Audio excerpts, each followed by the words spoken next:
दोस्तों, market capitalisation इस concept का डिस्कशन करने के बाद आइए अब नेक्स्ट डिस्कशन करते हैं। ये जो इंडाइसेस, यानी इंडेक्सेस हमने डिस्कस किए, जैसे सेंसेक्स डिस्कस किया हमने, निफ्टी के बारे में डिस्कशन किया। अब इसके ऊपर थोड़ा सा और डिस्कशन होगा कि सेंसेक्स और निफ्टी का बेसिकली कैलकुलेशन कैसे किया जाता है। How do you calculate this benchmark indices, ये जो बेंचमार्क इंडाइसेस है वो कैसे कैलकुलेट होता है। आइए ये जो सेंसेक्स और निफ्टी है, ठीक है, उसका कैलकुलेशन करने का एक छोटा सा फार्मूला है। तो सेंसेक्स का जैसे कि फार्मूला आप देख रहे हो, free float market capitalisation of 30 major companies. जैसे कि प्रीवियस डिस्कशन में हमने देखा कि बीएसई के सेंसेक्स में इंक्लूड किए जाने वाली कंपनीज वो केवल 30 कंपनीज होती है जिनके लिस्टिंग हिस्ट्री है, जिनके पिछले 365 दिन में हर एक दिन ट्रेडिंग हुआ है, जिनके शेयर्स में ट्रेडिंग हुआ है, जिनका मार्केट कैपिटलाइजेशन बीएसई सेंसेक्स के 0.5% या उससे ज्यादा है। ऐसे 30 कंपनीज को लिया जाता है, टॉप 30 कंपनीज को लिया जाता है सेंसेक्स के कैलकुलेशन में। तो वो जो टॉप 30 कंपनीज हैं, इनका फ्री फ्लोट मार्केट कैपिटलाइजेशन जो है, टॉप 30 कंपनीज का फ्री फ्लोट मार्केट कैपिटलाइजेशन लिया जाता है, ठीक है, उसको मल्टीप्लाई किया जाता है 1978 79 में जो इंडेक्स की वैल्यू थी उससे, और डिवाइड किया जाता है मार्केट कैपिटलाइजेशन 78 79 का जो सेंसेक्स का मार्केट कैपिटलाइजेशन था उससे। सो ये कैलकुलेशन बेसिकली फार्मूला साउंड होने के लिए थोड़ा कॉम्प्लिकेटेड लगता है। इसको आसान करने के लिए हमने आपके सामने पेश किया एक छोटा सा एग्जांपल। जैसे कि ठीक है, अब सेंसेक्स में तो 30 कंपनीज इंक्लूड की जाती है, लेकिन हमारे एग्जांपल में आपको समझने के लिए हमने 2 कंपनीज का इंक्लूजन किया है। जैसे अज्यूम करते हैं कि सेंसेक्स में केवल 2 कंपनीज हैं, जैसे company x and company y. Let us read this example. Suppose BSE index Sensex consists of only 2 companies such as company X and company Y. ऐसे 2 कंपनीज है। Company X has 10,000 outstanding shares, of which 5,000 shares are available for trading in open market. यानी company X के total 10,000 shares है, 10,000 shares में से 5,000 shares जो है वो जनरल पब्लिक के पास है और 5,000 शेयर्स से प्रमोटर के पास है। तो टोटल मार्केट कैपिटलाइजेशन की हम बात करेंगे तो 10,000 शेयर्स टोटल मार्केट कैपिटलाइजेशन में आएंगे, और फ्री फ्लोट मार्केट कैपिटलाइजेशन में एक्स कंपनी के केवल 5,000 शेयर्स आएंगे। वैसे कंपनी वाई की अगर हम बात करें तो company y has 5,000 outstanding shares, of which 2,000 shares are held by promoters and remaining 3,000 are free float shares. यानी कंपनी वाई के केस में 5,000 शेयर्स में से 2,000 शेयर्स जो है वो प्रमोटर्स के पास है, और बचे हुए 3,000 शेयर जो है वो जनरल पब्लिक के पास है। अब दोनों कंपनी के शेयर की मार्केट प्राइस दी है आपको, पहले एक्स की मार्केट प्राइस 100 दी थी और बाद में वाई की मार्केट प्राइस 50 रुपीस पर शेयर दी है। तो दोस्तों अगर हम ये दोनों कंपनी का टोटल मार्केट कैपिटलाइजेशन अगर कैलकुलेट करते हैं तो कंपनी एक्स का 10,000 शेयर्स थे इंटू 100 रुपीज इसकी मार्केट प्राइस है, तो कंपनी एक्स की total market capitalisation 10 lakh rupees आएगी। वही अगर हम कंपनी वाई की बात करते हैं तो कंपनी वाई के 5,000 शेयर्स में से 5,000 शेयर्स जो टोटल नंबर ऑफ शेयर्स है, ठीक है, इनटू मार्केट प्राइस पर शेयर 50 रुपीस करते हैं, तो 2,50,000 इसका मार्केट कैपिटलाइजेशन आ जाएगा। तो दोस्तों टोटल मार्केट कैपिटलाइजेशन 12,50,000 इतना होगा। अब ये तो हो गई टोटल मार्केट कैपिटलाइजेशन की बात, लेकिन क्या दोस्तों हम इंडाइसेस का कैलकुलेशन करते वक्त टोटल मार्केट कैपिटलाइजेशन कंसिडर करते हैं या केवल फ्री फ्लोट मार्केट कैप? जी हां, हम केवल free float market capitalisation consider करते हैं। तो ये free float market capitalisation, free float market capitalisation है क्या?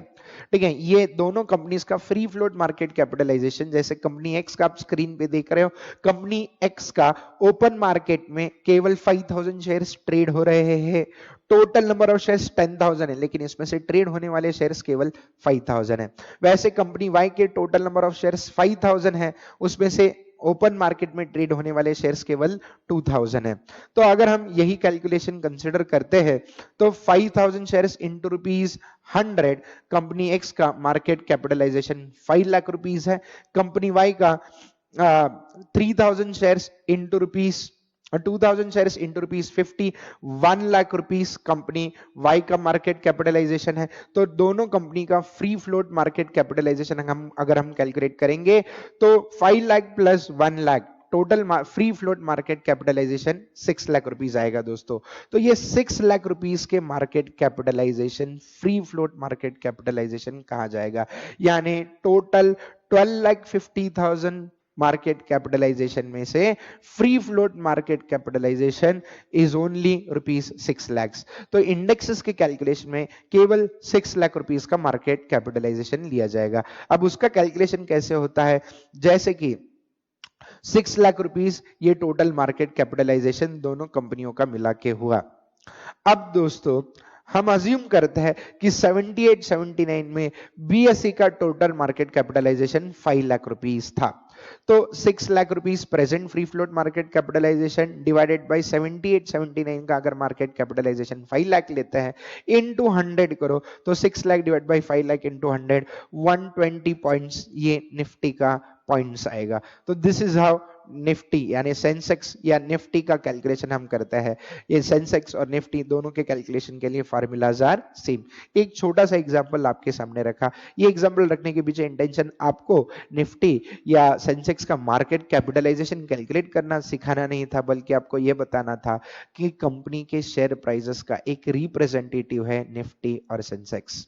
तो ये जो निफ्टी और सेंसेक्स है ये कह सकते हैं जैसे आपके फैमिली में बहुत सारे मेंबर्स होते हैं, ठीक है, लेकिन आपके फैमिली में मूड क्या चल रहा है, कि क्या सारी पूरी फैमिली हैप्पी है या फैमिली के कुछ मेंबर्स दुखी है, ये जब फैमिली में हम एंटर करते हैं, घर में एंटर करते हैं तो तुरंत पता चल जाता है।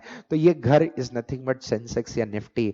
ये सेंसेक्स या निफ्टी की और हमने देखने के बाद हमें पूरे स्टॉक्स का मूड पता चल जाता है, यानी क्या ये आज स्टॉक्स नाराज है या स्टॉक्स बहुत खुश है। तो इसलिए ये इंडेक्सेस को जानना जरूरी है। तो दोस्तों ये इंडेक्सेस को डिस्कस करने के बाद आइए हम आगे बढ़ते हैं। ये निफ्टी का कैलकुलेशन है, निफ्टी का कैलकुलेशन भी it is similar, the formula is similar to Sensex का कैलकुलेशन। तो इसके लिए इसके बारे में डिस्कशन ज्यादा नहीं करेंगे। अब नेक्स्ट टर्म जो है जो आपको जानना जरूरी है वो ब्रोकर्स क्या होते हैं, स्टॉक ब्रोकर्स या सब ब्रोकर्स। एक प्रीवियस डायग्राम में हमने देखा था जब भी आपको सेकेंडरी मार्केट में शेयर्स ट्रेड करने हैं तो सेकेंडरी मार्केट में आपको शेयर्स का बाइंग या सेलिंग करना होगा, तो ब्रोकर्स के थ्रू आप शेयर्स का बाइंग या सेलिंग करते हो। स्टॉक ब्रोकर्स के थ्रू आप शेयर्स बाई करते हो या उनके थ्रू आप शेयर्स सेल करने का काम करते हो। तो brokers, stock brokers basically they act as an intermediary, ठीक है, स्टॉक एक्सचेंजेस और आप यानी इन्वेस्टर्स के बीच में वो एक इंटरमीडियरी करके एक्ट करते हैं। हम डायरेक्टली शेयर्स बेच नहीं सकते, हम ये ब्रोकर्स के थ्रू शेयर्स बेचते हैं। ये जो ब्रोकर्स है, जो भी स्टॉक ब्रोकर्स है, इनके ऊपर सेबी और स्टॉक एक्सचेंजेस का रेगुलेशन होता है। इन लोगों को लाइसेंस इशू किया जाता है जिसकी तहत उनको कुछ रूल्स रेगुलेशंस होते हैं वो उनको फॉलो करने पड़ते हैं ट्रेडिंग करते वक्त। अब ये जो स्टॉक ब्रोकर्स है यही अथॉराइज्ड ब्रोकर यानी यही अथॉराइज्ड लोग हैं जो एक्चुअली ट्रांजैक्शन एग्जीक्यूट कर सकते हैं। हम डायरेक्टली अगर कोशिश करें ट्रांजैक्शन एग्जीक्यूट करने का तो हमें परमिशन नहीं है, हमें किसी न किसी स्टॉक ब्रोकर की मदद लेके ही ट्रांजैक्शन एग्जीक्यूट, स्टॉक ब्रोकर की मदद लेनी होगी। यानी इसका मतलब क्या, हमारा डीमैट अकाउंट होना चाहिए और वो डीमैट अकाउंट किसी न किसी स्टॉक ब्रोकर से लिंक्ड होना चाहिए। सर ये डीमैट अकाउंट क्या होता है वो आगे आने वाले डिस्कशन में हम डिस्कस करेंगे। अब stock broker basically is an intermediary, वो एक इंटरमीडियरी है जिसके थ्रू ट्रेडिंग होता है। अब स्टॉक ब्रोकर्स इंडिया में कम है, अब इन ब्रोकर्स से सब लोगों का ट्रेडिंग होना संभव नहीं है, इसलिए सब ब्रोकर्स का कंसेप्ट आया। ये सब ब्रोकर जो है वो जो प्रिंसिपल ब्रोकर होते हैं या मेन ब्रोकर जो होता है इनके थ्रू ट्रेड करने का काम करते हैं। सब ब्रोकर्स को लाइसेंस इशू किया जाता है, सेबी रजिस्ट्रेशन लेना पड़ता है, सेबी में अगर वो रजिस्टर्ड है then only you can act as sub broker. इसका मतलब भले ही आप ब्रोकर हो या सब ब्रोकर हो, आपके ऊपर किसी न किसी का जरूर कंट्रोल है। तो ब्रोकर को अगर हम ऐसे समझे कि वो एक इंटरमीडियरी है जिसके थ्रू हम शेयर्स का बाइंग या सेलिंग कर सकते हैं। चलो ये स्टॉक ब्रोकर का अगर हमें कंसेप्ट समझ में आया होगा तो हम आगे बढ़ते हैं। दोस्तों अगला कंसेप्ट हमारे स्क्रीन पे रेगुलेटर्स, यानी सबसे इंपॉर्टेंट ट्रेडिंग करते वक्त एक फियर फैक्टर हमारे मन में होता है क्योंकि अपना पैसा सुरक्षित है। तो दोस्तों देखो आपके पैसों की, आपके शेयर्स की, आपके स्टॉक की सुरक्षा रखने के लिए अलग अलग टाइप के रेगुलेटर्स है। तो रेगुलेटर में सबसे पहला रेगुलेटर है Department of Economic Affairs. Department of Economic Affairs के बाद डिपार्टमेंट ऑफ कंपनी अफेयर्स है, उसके अलावा Reserve Bank of India as well as SEBI यानी Securities and Exchange Board of India भी, ये चार रेगुलेटर्स जो है वो आपके ट्रेडिंग को मॉनिटर करते हैं। ठीक है, ये कोशिश करते रहते हैं कि कोई भी कंपनी आके किसी भी इन्वेस्टर का नुकसान न करे, कोई भी इन्वेस्टर दूसरे इन्वेस्टर का नुकसान न करे, ठीक है। ये परफेक्ट मॉनिटरिंग होता है, तो आप निश्चिंत रह के स्टॉक मार्केट में ट्रेड कर सकते हो। ओके, रेगुलेटर्स का डिस्कशन करने के बाद नेक्स्ट है सेबी का रोल बेसिकली है क्या। इस पूरी प्रोसेस में सेबी का रोल क्या है। सबसे पहला रोल, इन्वेस्टर्स का इंटरेस्ट प्रोटेक्ट करे। जैसे कि मैंने बताया, आपको कभी भी नुकसान नहीं होने देंगे, कोई भी गलत प्रैक्टिसेस की वजह से लोगों का नुकसान नहीं होना चाहिए। देन मार्केट पार्टिसिपेंट, यानी मार्केट में जो जो लोग पार्टिसिपेट करते हैं, ट्रेड में जो जो पार्टिसिपेट करते हैं, इनके ऊपर रेगुलेशंस यानी इनके ऊपर कंट्रोल रखते हैं। यानी कोई इनसाइडर ट्रेडिंग कर रहा है समझो, या कोई लोग टिप्स दे के शेयर की प्राइस फिक्टिशियसली इन्फ्लेट कर रहे हैं, गलत मार्गों से गलत माध्यमों से शेयर की प्राइस को इन्फ्लेट किया जा रहा है, बढ़ाया जा रहा है, तो ऐसे लोगों को ये सेबी रेगुलेट करता है, ऐसे लोगों के ऊपर रोक लगाता है। नॉट ओनली रोक लगाता है, बल्कि इन्होंने अगर अनलॉफुल माध्यमों से प्रॉफिट्स कमाए होंगे स्टॉक मार्केट में, तो ये प्रॉफिट भी सेबी उनसे ले लेता है पेनल्टी और इंटरेस्ट के साथ। तो ये कंट्रोल रखने का काम सेबी करता है।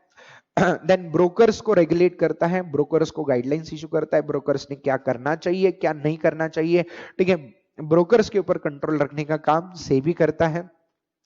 और fraudulent and unfair trade practices, जैसे कि मैंने बताया, लोग कार्टेल करके यानी ग्रुप बना के आपको फंसाने की अगर कोशिश कर रहे हैं, तो ऐसे लोगों को पकड़ने का काम सेबी करता है। तो सेबी ये ऐसा रेगुलेटर है जो आपका नुकसान कभी भी होने नहीं देगा, वो आपको प्रोटेक्ट करेगा।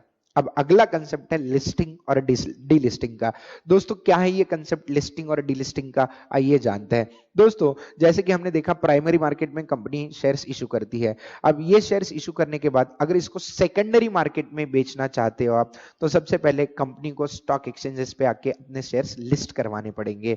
तो लिस्टिंग के कुछ कंडीशंस होते हैं, वो कंडीशन फुलफिल करने के बाद आपके शेयर्स सेकेंडरी मार्केट में ट्रेड होना शुरू करते हैं।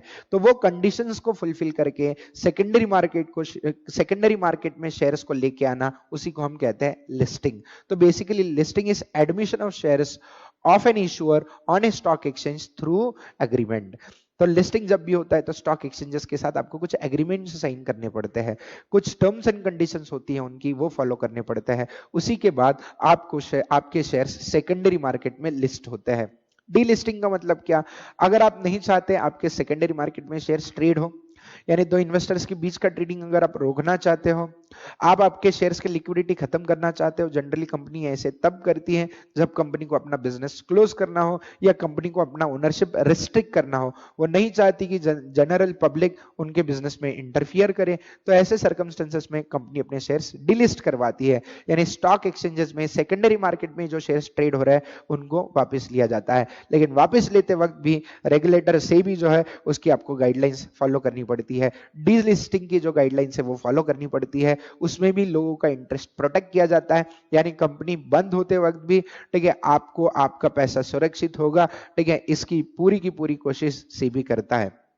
इसको हम कहते हैं listing and delisting. I hope listing delisting का भी कंसेप्ट आपको समझ में आया होगा। अब डिपॉजिटरीज, अब डिपॉजिटरी बेसिकली कौन लोग हैं। डिपॉजिटरी वो लोग हैं, जैसे फॉर एग्जांपल आप जब बैंक में पैसा डिपॉजिट करते हो तो आपका पैसा किसके पास चला जाता है, बैंक के पास।